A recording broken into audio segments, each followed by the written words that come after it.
মধ্যপ্রাচ্যের একটি উচ্চ নিরাপত্তা সম্পন্ন সামরিক ঘাঁটি। সকালটা ছিল অন্য দিনের মতোই শান্ত ও স্বাভাবিক।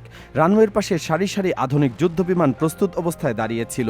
ঘাঁটির সদস্যরা নিজেদের নিয়মিত কাজে ব্যস্ত ছিলেন, কিন্তু ঘাঁটির একটি বিশেষ সুরক্ষিত হ্যাঙ্গারের ভেতরে রাখা ছিল এমন একটি বিমান যার অস্তিত্বই বিশ্বের সামরিক শক্তির ভারসাম্যের সঙ্গে জড়িয়ে আছে।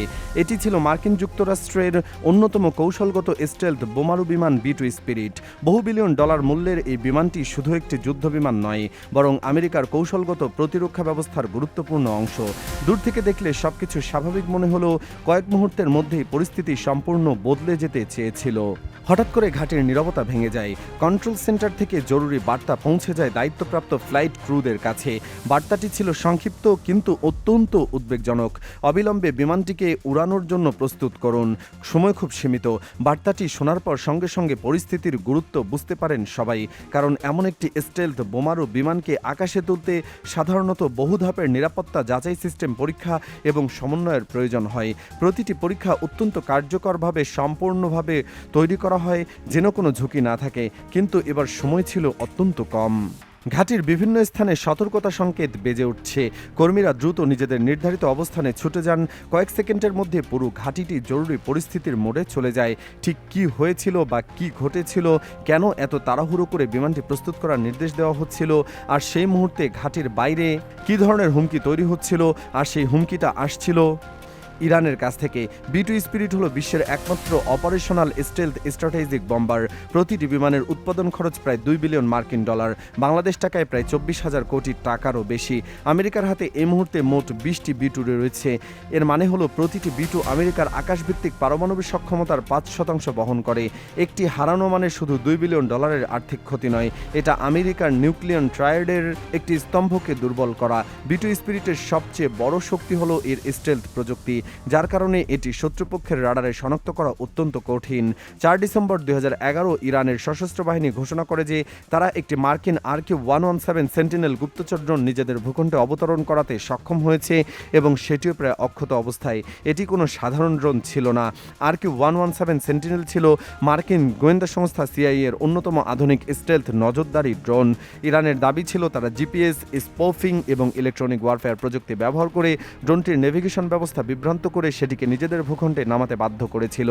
প্রথম দিকে যুক্তরাষ্ট্র এই দাবি অস্বীকার করে, পরে তারা জানায় ড্রোনটি প্রযুক্তিগত ত্রুটি এবং ম্যাল ফাংশনের কারণে নিয়ন্ত্রণ হারিয়েছে। কিন্তু যখন ইরানের রাষ্ট্রীয় টেলিভিশন ড্রোনটির প্রায় অক্ষত ছবি এবং ভিডিও প্রকাশ করে, তখন ইউনাইটেড স্টেটস ডিপার্টমেন্ট অফ ডিফেন্সের পক্ষ থেকে আর কোনো বিস্তারিত ব্যাখ্যা দেওয়া হয়নি।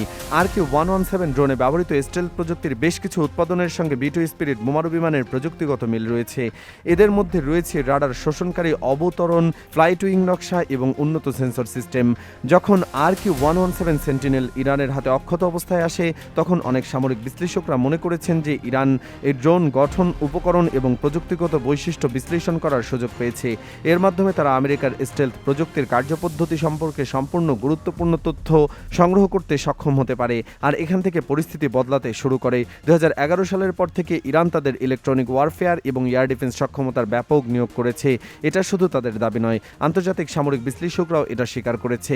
এর পাশাপাশি ইরান ড্রোন টেকনোলজিতেও অবিশ্বাস্য উন্নতি করেছে। তাদের শাহেদ সিরিজ ড্রোন নিয়ে, বিশেষ করে শাহেদ 136 ইউক্রেনের যুদ্ধে রাশিয়া ব্যবহার করেছে। এই ড্রোন সস্তা, এফেক্টিভ এবং সোয়ার্ম অ্যাটাকের জন্য ব্যবহারযোগ্য। কিন্তু সবচেয়ে বিপজ্জনক যে সক্ষমতা ইরান অর্জন করেছে তা হলো ইলেকট্রনিক জ্যামিং এবং GPS স্পোফিং।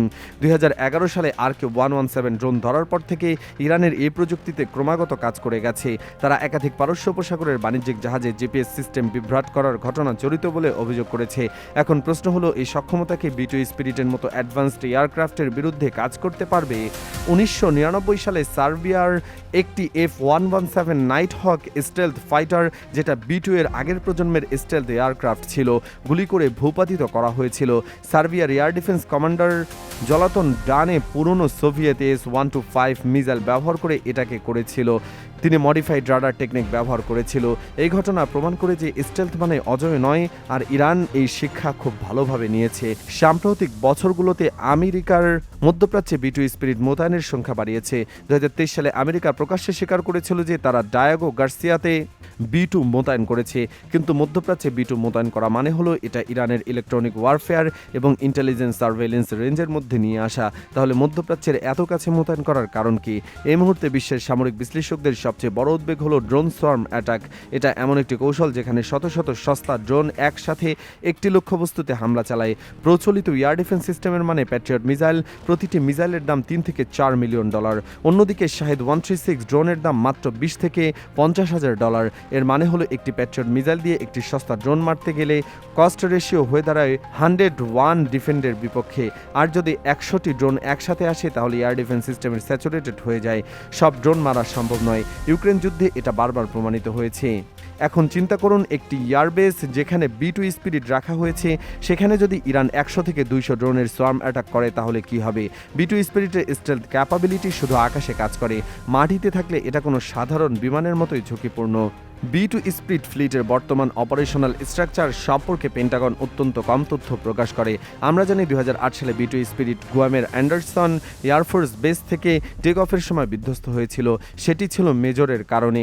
সেই ঘটনায় $2 মিলিয়ন ক্ষতি হয়েছিল এবং ফ্লিট 19টিতে নেমে এসেছিল।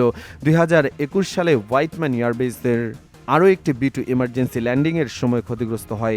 এর ফলে ফ্লিটের প্রকৃত অপারেশনাল সংখ্যা নিয়ে পেন্টাগন আর কোনো আপডেট দেয়নি। এই নীরবতার একটি সংকেত। যখন আমেরিকা তাদের সবচেয়ে শক্তিশালী অস্ত্র সম্পর্কে তথ্য গোপন করে, তখন দুটো সম্ভাবনা থাকে। হয় তারা কৌশলগত কারণে গোপন রাখছে, নয়তো ফ্লিটের প্রকৃত অবস্থান তাদের জন্য বিব্রতকর। এই পুরো পরিস্থিতি বিচ্ছিন্নভাবে দেখলে ভুল হবে। চীন এই মুহূর্তে তাদের নিজস্ব স্টেলথ বোমারু H-20 তৈরি করছে। রাশিয়া পাগলা প্রজেক্টের কাজ করছে। দুটোই B2 এর সরাসরি প্রতিদ্বন্দ্বী হতে পারে। একই সময় ইরান, চীন এবং রাশিয়া এর মধ্যে সামরিক প্রযুক্তি শেয়ারিং বাড়ছে। ইরান ড্রোন প্রযুক্তি ইউক্রেনে যাচ্ছে রাশিয়ার হাত ধরেই। পরবর্তী কয়েকটা মাসে পরিস্থিতি কোন দিকে যাচ্ছে সেটা এখন পুরো বিশ্বের নজরে রয়েছে। এই পুরো পরিস্থিতিকে আপনি কিভাবে দেখছেন? আমেরিকার স্টেলথ টেকনোলজি কি আসলেই পুরনো হয়ে গেছে, নাকি তারা এখন অনেক কিছুই গোপন রাখছেন? আপনার বিশ্লেষণ অবশ্যই কমেন্টে জানান।